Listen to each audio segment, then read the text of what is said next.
Ever get that feeling? Like something from your past, something you thought was completely buried, suddenly pops up again. A little unsettling, right? It is, yeah.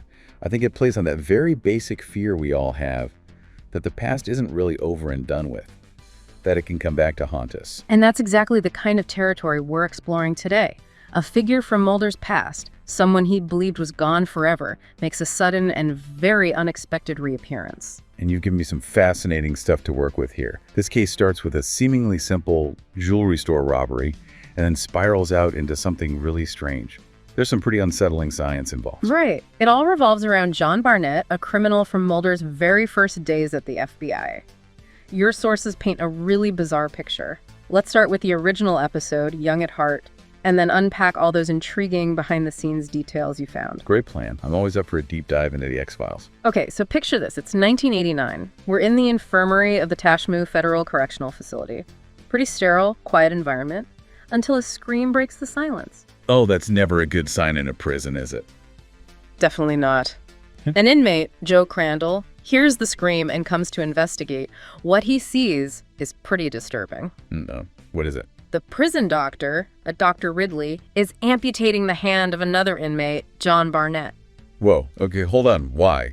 Well, Ridley tells Crandall that Barnett is dead. He even threatens Crandall with a scalpel to keep him quiet about the whole thing, but there's got to be a twist. As Crandall leaves the infirmary shaken, he sees something. He sees Barnett's eyelid twitch. So Barnett wasn't dead after all. Exactly. Now, fast forward 4 years. We're in the present day.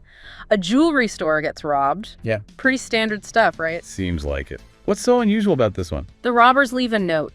Fox can't guard the chicken coop. Fox can't guard the chicken coop. What does that even mean? Mulder immediately knows who wrote it. John Barnett. But that's impossible because Barnett was supposed to be dead. This was actually Mulder's very first case with the Bureau. Wow, so this brings back a lot of baggage for him, huh? Oh, absolutely. When they caught Barnett years ago, Mulder had him dead to rights, but hesitated because Barnett was holding a hostage. Oh, I see. By the book Mulder. It ended tragically. Barnett killed the hostage and another FBI agent. Mulder's always blamed himself for not taking the shot when he had it. So this isn't just a case for him. It's personal. Very much so. Now, Scully starts digging into the records of Barnett's supposed death, and she finds some inconsistencies right off the bat. Like what? The death certificate says he died of a heart attack. But Barnett had no history of heart problems. And there's a note about him being treated for a hand infection before he died. Well, that's fishy. It's like they're trying to cover something up. Exactly. And things get even creepier. Mulder finds another message from Barnett in his car, along with some photos. Photos of Mulder and Scully. Okay, now this is getting really unsettling. Barnett's not just playing games anymore. He's threatening them directly. Right. They need answers. So they go back to the prison where Barnett supposedly died. They find Joe Crandall, the inmate who witnessed that scene in the infirmary. And Crandall tells them everything. About Dr. Ridley cutting off Barnett's hand, about Ridley insisting Barnett was dead, but he swears he saw Barnett alive.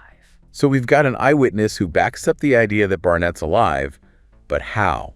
That's the question. Then Barnett starts calling Mulder, taunting him. And then Mulder's former supervisor, Reggie Perdue, is found dead, strangled. And guess what? The killer had a disfigured hand. Oh, man. This is really escalating. Yeah. And that detail about the hand is particularly gruesome. Yeah. Scully starts looking into Dr. Ridley, and she discovers that he lost his medical license years ago for malpractice and for running illegal experiments on kids with progeria. Progeria, that's the disease that makes people age really fast. Right, that's the one. And this is where Mulder comes up with a pretty wild theory. He thinks Ridley wasn't just studying progeria. He was trying to figure out how to reverse the aging process. Reverse aging. That's pretty out there. But I guess it makes a twisted kind of sense given Ridley's background. Right. And then, out of nowhere, Ridley shows up at Scully's apartment. And he gives them the answer.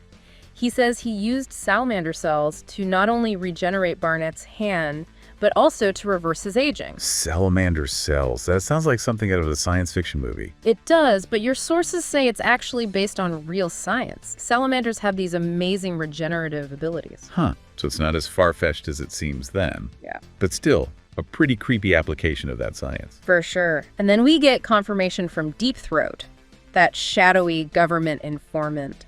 He tells Mulder that the government was very interested in Ridley's research and that Barnett stole it. So there's a whole other layer of conspiracy going on here. Oh, yeah. And it turns out Barnett's been one step ahead of them the whole time. Scully finds out that someone's been accessing her answering machine remotely. And guess whose fingerprints they find? Barnett, right. He's been listening to their conversations. Bingo! So they decide to set a trap for him. They figure he's been using the answering machine to keep tabs on them, so they use it to feed him information about a cello recital that Scully's friend is having. They're using his own tactics against him. Clever. The plan is to catch him at the recital. But Barnett's younger now because of the whole reversed aging thing, so he can blend in easily, and he does. He sneaks in disguised as a piano tuner. So they don't even know he's there. That's terrifying. Right. And then he shoots Scully. What? No. She's wearing a vest, thankfully, but he takes the cellist hostage and tries to get away. This time, Mulder doesn't hesitate. He shoots Barnett, fatally wounding him. Oh, wow. So this time he's actually stopped Barnett, but at a cost. They try to save Barnett at the hospital, but he dies. And here's where it gets even weirder. A mysterious CIA agent shows up. Does it say who this agent is? It doesn't give a name in the credits, just CIA agent. But based on your research, it sounds like this is probably our first glimpse of the cigarette-smoking man. Interesting. So even this early in the series, they're laying the groundwork for the mythology. It seems that way. Anyway, this CIA guy is trying to get information from Barnett about Ridley's research, but Barnett dies without telling him anything. So the secrets of reverse aging die with him. Not quite. The last shot of the episode is of a locker in a train station.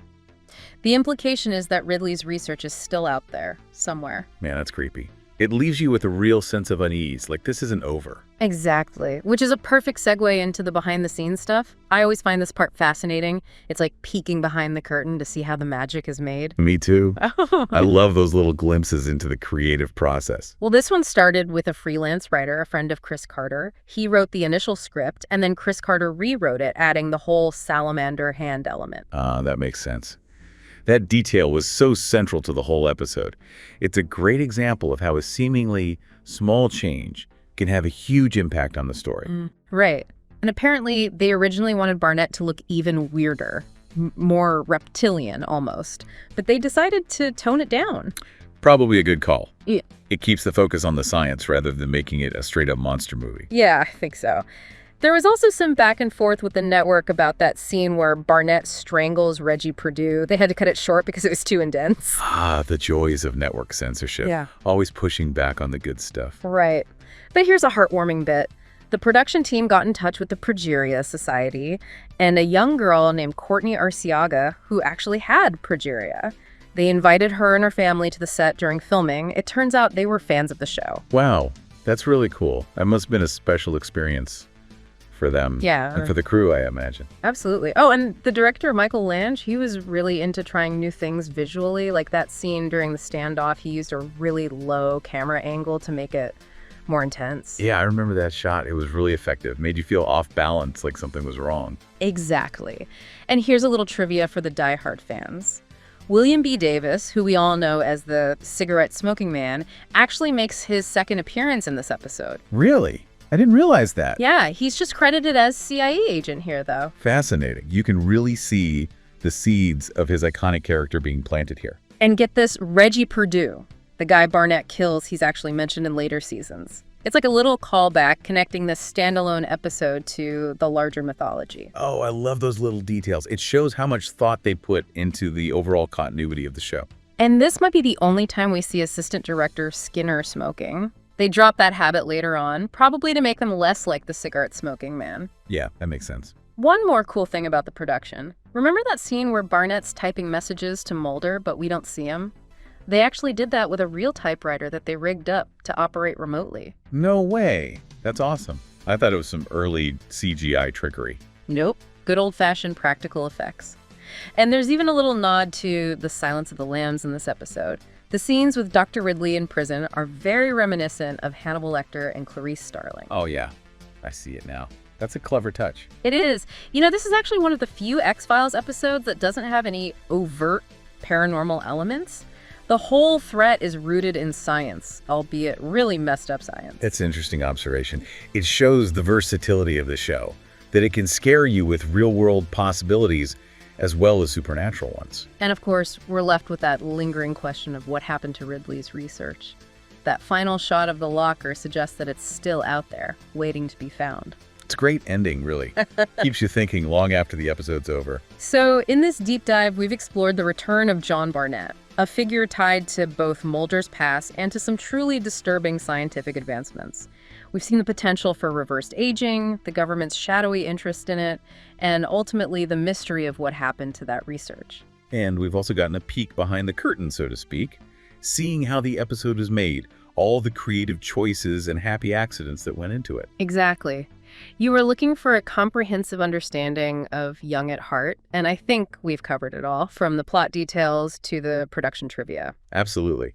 I always enjoy revisiting these episodes, especially with all this extra context. And it's interesting to remember that when this episode first aired, the reaction was mixed. Some people thought it was too far-fetched, but others loved the creepy, suspenseful vibe. Which is a good reminder that everyone experiences these stories differently. Right. And it leaves us with something to think about.